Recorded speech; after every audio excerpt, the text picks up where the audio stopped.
Third year ನಮಗೆ ಇನ್ನೊಂದು show ಇರುತ್ತೆ. So already that'll be my second show ಈಗ. ಓಕೆ.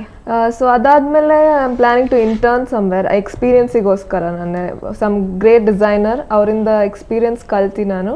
ಸೊ ಹೇಗೆ ಬೆನಿಫಿಷಿಯಲ್ ಆಗುತ್ತೆ ನನಗೆ ಲೈಫಲ್ಲಿ. ಸೊ ಅದಾದ್ಮೇಲೆ I plan to open my own store. So ನನ್ನ ಕ್ಲೋತ್ಸ್ ನನ್ನ ಕಸ್ಟಮರ್ಸಿಗೆಲ್ಲ ಹೆಲ್ಪ್ ಮಾಡಿ and basically I want to create ಇದು ನ್ಯೂ ಡಿಸೈನ್ಸ್. Okay, fine.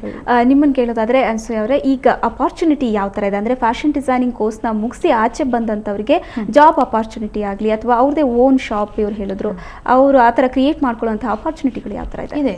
ತುಂಬ ಇವೆ. ವಾಸ್ಟ್ ಇದೆ, ಕ್ಲಾತಿಂಗ್ ಇಂಡಸ್ಟ್ರಿ ಇದೆ, ಇಲ್ಲಾಂದರೆ ಅವ್ರು ಡಿಸೈನರ್ ಆಗ್ಬೋದು, ಇಲ್ಲಾಂದರೆ ಸ್ಮಿತಾ ಹೇಳಿರೋ ಥರ ಅವರು ಓನ್ ಬ್ರ್ಯಾಂಡ್ ಸ್ಟಾರ್ಟ್ ಮಾಡ್ಬೋದು, ಅವ್ರ ಬ್ರ್ಯಾಂಡೇ ಸ್ಟಾರ್ಟ್ ಮಾಡ್ಬೋದು. ಸೊ ಇಂಡಸ್ಟ್ರಿ ಅಂತ ನೋಡಿದ್ರೆ ಇಂಡಸ್ಟ್ರಿಯಲ್ಲೇ ವಾಸ್ಟ್ ಏರಿಯಾ. ಅವರು ತುಂಬ ಕಮ್ಯುನಿಕೇಷನ್ ಒಳ್ಳೆ ಇದ್ರೆ ಅವ್ರು ಮಾರ್ಕೆಟಿಂಗ್ ಮರ್ಚೆಂಡೈಸಿಂಗ್ ಮಾಡ್ಬೋದು, ಮತ್ತು ಕ್ವಾಲಿಟಿ ಫ್ಯಾಬ್ರಿಕ್ ಇನ್ಸ್ಪೆಕ್ಷನ್ ಮಾಡ್ಬೋದು, ಮತ್ತು ಇಂಡಸ್ಟ್ರಿಯಲ್ಲೇ ಡಿಸೈನರ್ಸ್ ಆಗ್ಬೋದು. ಇಲ್ಲಾಂದರೆ ಸಮ್ ಪೀಪಲ್ ಮನೇಲಿ ಕೂತ್ಕೊಂಡೆ ಫ್ರೀಲಾನ್ಸಿಂಗ್ ಮಾಡ್ಬೋದು, ಸ್ಕೆಚಸ್ ಮನೇಲಿ ಕೂತ್ಕೊಂಡೆ ಸ್ಕೆಚಸ್ ಸೇಲ್ ಮಾಡ್ಬೋದು. So it's a very vast area. Career opportunities ಅಂತ ನೋಡಿದ್ರೆ ತುಂಬ ಇದೆ. ಓಕೆ, ಆಚೆ ಕಡೆ ಕಂಪ್ನೀಸಲ್ಲೂ ಕೂಡ ಸಿಗುತ್ತೆ, ಅವ್ರ ಓನ್ ಬ್ರ್ಯಾಂಡ್ ಕೂಡ ಕ್ರಿಯೇಟ್ ಮಾಡ್ಕೋಬಹುದು. ಮನೇಲಿ ಕೂತು ಯಾವ ಥರ ಮಾಡ್ಕೋಬಹುದು? ಮನೇಲಿ ಅಂದರೆ ಅವರು ವರ್ಕ್ಶಾಪ್ ಸ್ಟಾರ್ಟ್ ಮಾಡ್ಬೋದು, ಮನೇಲಿ ಕೂತ್ಕೊಂಡು ಲೈಕ್ ಆರ್ಡರ್ಸ್ ತೊಗೊಂಡು ಅವರೇ ಎಂಬ್ರಾಯ್ಡ್ರೀಸ್ ಮಾಡ್ಬೋದು, ಸೊ ಸ್ಟಿಚಿಂಗ್ ಮಾಡ್ಬೋದು. ಸೊ ಡಿಸೈನರ್ ಕ್ಲೋತ್ಸ್ ಥರ ಆಗ್ಬಿಡುತ್ತೆ. ಟೈಲರ್ಗಿಂತ ಇಲ್ಲಿ ತುಂಬ ಕಸ್ಟಮೈಸ್ಡ್ ಇರುತ್ತೆ. ಕಸ್ಟಮೈಸ್ ಅಂದರೆ ಒಂದು ಪರ್ಟಿಕ್ಯುಲರ್ ಪರ್ಸನ್ಗೆ ಅವ್ರ ಫಿಟ್ ಪ್ರಾಪರ್ಲಿ ಇರುತ್ತೆ. ಓಕೆ, ಟೈಲರ್ ಅಂದರೆ ನಾವು ಏನು ಹೇಳ್ತೀವೋ ಅದನ್ನ ಮಾಡ್ಕೊಳ್ತಾರೆ. ಇದಾದ್ರೆ ಓನ್ ಕ್ರಿಯೇಟಿವಿಟಿ ಇರುತ್ತೆ, ಕಲರ್ ಕಾಂಬಿನೇಷನ್, ಡಿಸೈನ್. ನಾವು ಏನಂದ್ರೆ ಟೈಲರ್ ಹತ್ರ ನಮ್ಮ ಓನ್ ಡಿಸೈನ್ಸ್ ಹೇಳಬೇಕು. ಇಲ್ಲಿ ಬಂದರೆ ಇವ್ರು ನಮ್ಗೆ ಸಜೆಸ್ಟ್ ಮಾಡ್ತಾರೆ. ಇವಾಗ ಇಫ್ ಅ ಪರ್ಸನ್ ಇಸ್ ದಪ್ಪ ಇದ್ರೆ ಅವ್ರಿಗೆ ಯಾವ ಥರ ಡಿಸೈನ್ ಮಾಡಬೇಕು, ಸಣ್ಣ ಇದ್ರೆ ಯಾವ ಥರ ಹಾಕಿದ್ರೆ ಸ್ವಲ್ಪ ದಪ್ಪ ಕಾಣಿಸ್ತಾರೆ, ಹಂಗೆಲ್ಲ ಹೇಳ್ಬೋದು ಡಿಸೈನರ್ ಹತ್ರ ಹೋದ್ರೆ. ಓಕೆ, ಮನೇಲಿ ಕೂತ್ಕೊಂಡು ಕೂಡ ನಾವು ಇದನ್ನ ಕಂಟಿನ್ಯೂ ಮಾಡ್ಕೋಬಹುದು ಅಂತ. ಓಕೆ, ಇತ್ತೀಚಿನ ದಿನಗಳಲ್ಲಿ ಓಕೆ ಫ್ಯಾಷನ್ ಡಿಸೈನರ್ ಅಂದರೆ ಏನು, ಫ್ಯಾಷನ್ ಡಿಸೈನಿಂಗ್ ಕೋರ್ಸ್ ಅಂದರೆ ಎಲ್ಲರಿಗೂ ಗೊತ್ತಾಗಿದೆ. ಬಟ್ ಹಿಂದೆ ಎಲ್ಲ ಫ್ಯಾಷನ್ ಡಿಸೈನಿಂಗ್ ಕೋರ್ಸ್ ಅಂದರೆ ಏನು ಅಂತಲೇ ಗೊತ್ತಿರಲಿಲ್ಲ. ಆಲ್ಮೋಸ್ಟ್ ಟೈಲರಿಂಗ್ ಅಂತಲೇ ಅನ್ಕೊಂಡ್ಬಿಟ್ಟಿದ್ರು ಜನ. ಕೆಲವರು ಫ್ಯಾಷನ್ ಡಿಸೈನಿಂಗ್ ಕೋರ್ಸ್ ಮಾಡಬೇಕು ಅಂತ ತುಂಬ ಇಷ್ಟಪಡ್ತಾರೆ, ಬಟ್ ಪೇರೆಂಟ್ಸ್ ಅಪೋಸ್ ಮಾಡ್ತಾರೆ. ಸೊ ಅಂಥ ಪೇರೆಂಟ್ಸ್ಗಳಿಗೆ ಏನು ಹೇಳಕ್ಕೆ ಇಷ್ಟಪಡ್ತೀರಾ, ಅಂಥ ಸ್ಟೂಡೆಂಟ್ಸ್ಗಳಿಗೆ? ಸೊ ಅದೇನಂದರೆ ಪೇರೆಂಟ್ಸ್ಗೆ ಫ್ಯಾಷನ್ ಡಿಸೈನಿಂಗ್ ಅದು ಎಲ್ರಿಗೂ ಬರಲ್ಲ. ಸೊ ಎಲ್ಲರೂ ಇಂಜಿನಿಯರಿಂಗ್ ಮಾಡ್ಬೋದು, ಎಲ್ಲರೂ ಮೆಡಿಸಿನ್ ಆದರೂ ಮಾಡ್ಬೋದು. ಆದರೆ ಫ್ಯಾಷನ್ ಡಿಸೈನಿಂಗ್ ಬಂದು ಒಂದು creativity field.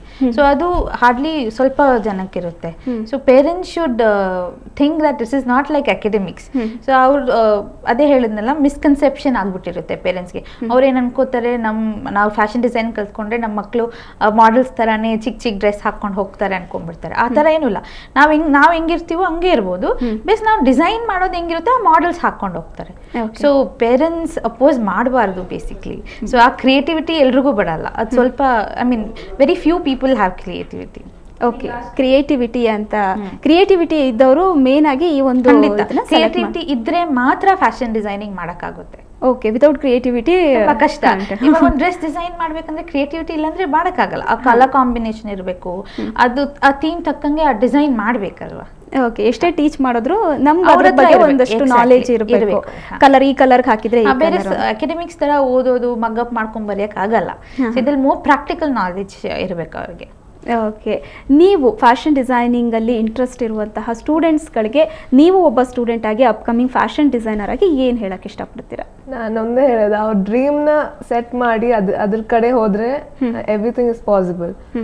So goal set ಆಗಿ ಸ್ಟ್ರಾಂಗ್ ಇದ್ರೆ, ಅವ್ರ ಪ್ಯಾಷನ್ ಇಂಟ್ರೆಸ್ಟ್ ಇದ್ರೆ, ಲಿಟಲ್ ಇಂಟ್ರೆಸ್ಟ್ ಇದ್ರೆ ಆ್ಯಂಡ್ ಅವ್ರಿಗೆ ಕ್ರಿಯೇಟಿವಿಟಿ ಅಂತ ಇದ್ದಿದ್ರೆ ಅವರಿಗೆ ಫ್ಯಾಷನ್ ಸ್ಕೂಲಿಗೆ ಜಾಯ್ನ್ ಆಗಲೇಬೇಕು ಅವರು.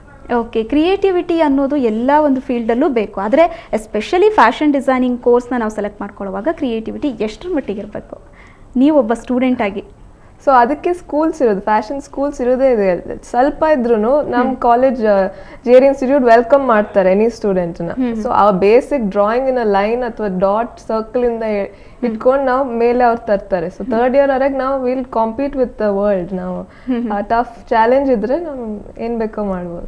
ಓಕೆ, ಒಂದಿಷ್ಟು ಕ್ರಿಯೇಟಿವಿಟಿ ಇದ್ರೂ ಕೂಡ ಒಬ್ಬ ಒಳ್ಳೆ ಫ್ಯಾಷನ್ ಡಿಸೈನರ್ ಆಗ್ಬೋದು ಹಾಗಾದ್ರೆ. ಓಕೆ, ಫಸ್ಟ್ ಇಯರ್ ಇಂದ ಲಾಸ್ಟ್ ಇಯರ್ ತನಕ ಯಾವ ತರ ಇರುತ್ತೆ ಫ್ಯಾಷನ್ ಡಿಸೈನಿಂಗ್ ಕೋರ್ಸು ಅನ್ನೋದನ್ನೆಲ್ಲ ಹೇಳಿ. ಹೇಳಿದ್ರಿ. ಒಬ್ಬ ಸ್ಟೂಡೆಂಟ್ ಇನ್ ಕೇಸ್ ಇಷ್ಟು ಅವರಲ್ಲಿ ಕ್ರಿಯೇಟಿವಿಟಿ ಇದೆ ಅಂದರೆ ಯಾವ ಥರ ಅವರನ್ನು ನೀವು ಟ್ರೈನ್ ಅಪ್ ಮಾಡ್ಬೋದು ಅಂತ? ಅದೇ ಫಸ್ಟ್ ನಾವು ಅವ್ರ ಲೆವೆಲ್ ನೋಡ್ತೀವಿ, ಆ ಲೆವೆಲ್ ತಗೊಂಡು ಅಲ್ಲಿಂದ ಅಪ್ಕಮಿಂಗ್ ಸ್ಲೋ ಆಗಿ ಈ ಲೆವೆಲ್ನಲ್ಲಿ ನೆಕ್ಸ್ಟ್ ಇಂಪ್ರೂವೈಸೇಷನ್ ಏನು ಮಾಡಬೇಕು ಆ ಸ್ಟೂಡೆಂಟ್ಗೆ. So lot of home work ಇರುತ್ತೆ ಸ್ಟೂಡೆಂಟ್ಸ್ಗೆ. ಹೋಮ್ ವರ್ಕ್ ತುಂಬಾ ವೆರಿ ಹೋಮ್ ವರ್ಕ್. ಯಾಕಂದ್ರೆ ಇದು ಅದೇ ಅಕಾಡೆಮಿಕ್ಸ್ ತರ ಓದೋದೇನು ಇಲ್ಲ. So more of hard working ಇರಬೇಕು. ಸೊ ಆ ಪ್ಯಾಷನ್ ಇರ್ಬೇಕು ನಿಮ್ಮ ಒಳಗಡೆ. So you have to do something ಅಂತಿದ್ರೆ ಸೊ ಯು ಕ್ಯಾನ್ ಡೂ. ಹಾಗಾದ್ರೆ ಓಕೆ. ಅಂದ್ರೆ ಇವ್ರು ಹೇಳಿದ್ರು ನಾನು ಚಿಕ್ಕವಳಿರ್ಬೇಕಾದ್ರಿಂದನೂ ನಾನು ಇದನ್ನ ಮಾಡ್ಕೊಂಡು ಇದ್ರೆ ಅವರಲ್ಲಿ ಕೆಲವರಲ್ಲಿ ಡಿಸೈನಿಂಗ್ ಅಂದ್ರೆ ತುಂಬಾ ಇಂಟ್ರೆಸ್ಟ್ ಇರುತ್ತೆ, ಬಟ್ ಅಷ್ಟೊಂದು ಕ್ರಿಯೇಟಿವಿಟಿ ಇರಲ್ಲ. ಸೊ ಅವರಿಗೂ ಕೂಡ ನೀವು ಟ್ರೈನ್ ಅಪ್ ಮಾಡ್ತೀರಾ ಅಂತಾನೆ ಹೇಳಿದ್ರಿ. ಓಕೆ, ಇವತ್ತಿನ ಈ ಕಾರ್ಯಕ್ರಮದಲ್ಲಿ ಏನು ಫ್ಯಾಷನ್ ಡಿಸೈನಿಂಗ್ ಕೋರ್ಸ್ ಅಂದ್ರೆ ಏನು, ಏನೆಲ್ಲ ಇರುತ್ತೆ ಅದರಲ್ಲಿ, ಪೇರೆಂಟ್ಸ್ ಕೂಡ ಇತ್ತೀಚಿನ ದಿನ ತುಂಬಾ ಅಪೋಸ್ ಮಾಡ್ತಾ ಇದ್ರು. ಸೊ ಅವ್ರಿಗೂ ನೀವು ಒಂದು ಒಳ್ಳೆ ಮೆಸೇಜ್ ಹೇಳಿದ್ದೀರಾ. Thank you. ನೀವು ನಮ್ಮ ಸ್ಟುಡಿಯೋಗೆ ಬಂದು ಇಷ್ಟೊಂದೆಲ್ಲ ತಿಳಿಸ್ಕೊಟ್ಟಿದ್ದೀರಾ. ಥ್ಯಾಂಕ್ ಯು ಅನ್ಸಿ ಅವರೇ. ಅಂಡ್ ಅಪ್ಕಮಿಂಗ್ ಫ್ಯಾಷನ್ ಡಿಸೈನರ್ ಆದಂಥ ಸ್ಮಿತಾ ಅವರು ಕೂಡ ಈ ಅಪ್ಕಮಿಂಗ್ ಫ್ಯಾಷನ್ ಡಿಸೈನರ್ ಆಗೋದಕ್ಕೆ ಇಷ್ಟ ಇರೋರಿಗೆ ತುಂಬಾ ಒಳ್ಳೆ ಮೆಸೇಜ್ ಅನ್ನ ನೀಡಿದ್ದೀರಾ. Thank you. Thank you. ವೀಕ್ಷಕರೇ, ನೋಡಿದ್ರಲ್ವಾ ಇವತ್ತಿನ ಸುಹಾಸಿನಿ ನೇರ ಪ್ರಸಾರದ ಕಾರ್ಯಕ್ರಮದಲ್ಲಿ ಏನಿದು ಫ್ಯಾಷನ್ ಡಿಸೈನಿಂಗ್ ಕೋರ್ಸ್, ಈ ಕೋರ್ಸಲ್ಲಿ ಏನೆಲ್ಲ ಇರುತ್ತೆ, ಎಷ್ಟೆಷ್ಟು ವರ್ಷದ ಕೋರ್ಸ್ಗಳನ್ನ ಕಂಡಕ್ಟ್ ಮಾಡ್ತಾರೆ, ಕೋರ್ಸ್ನ ಮುಗಿಸ್ಕೊಂಡು ಆಚೆ ಬಂದವರಿಗೆ ಜಾಬ್ ಅಪಾರ್ಚುನಿಟಿಗಳು ಯಾವ ಥರ ಇರುತ್ತೆ, ಅಥವಾ ನನಗೆ ಜಾಬ್ ಮಾಡೋಕ್ಕೆ ಇಷ್ಟ ಇಲ್ಲ ಅಂತ ಅಂದವ್ರಿಗೂ ಕೂಡ ಮನೇಲೇ ಕೂತ್ಕೊಂಡು ಈ ಕೋರ್ಸ್ನ ಕಂಟಿನ್ಯೂ ಮಾಡ್ಕೋಬೋದು. ಅಂದರೆ ಈ ಕೋರ್ಸ್ನ ಲಾಭನ ಪಡ್ಕೋಬೋದು, ಅವರ ಓನ್ ಡಿಸೈನಿಂಗ್ನ ಮಾಡ್ಕೋಬೋದು. ಸೊ ನೋಡಿದ್ರಲ್ವಾ ವೀಕ್ಷಕರೇ, ಇದು ಇವತ್ತಿನ ಸುಹಾಸಿನಿಯ ವಿಶೇಷ. ಮತ್ತೊಂದು ವಿಶೇಷತೆಯೊಂದಿಗೆ ಮುಂದಿನ ಸುಹಾಸಿನಿಯಲ್ಲಿ ಮತ್ತೆ ಭೇಟಿ ಆಗ್ತೀವಿ. ನಮಸ್ಕಾರ.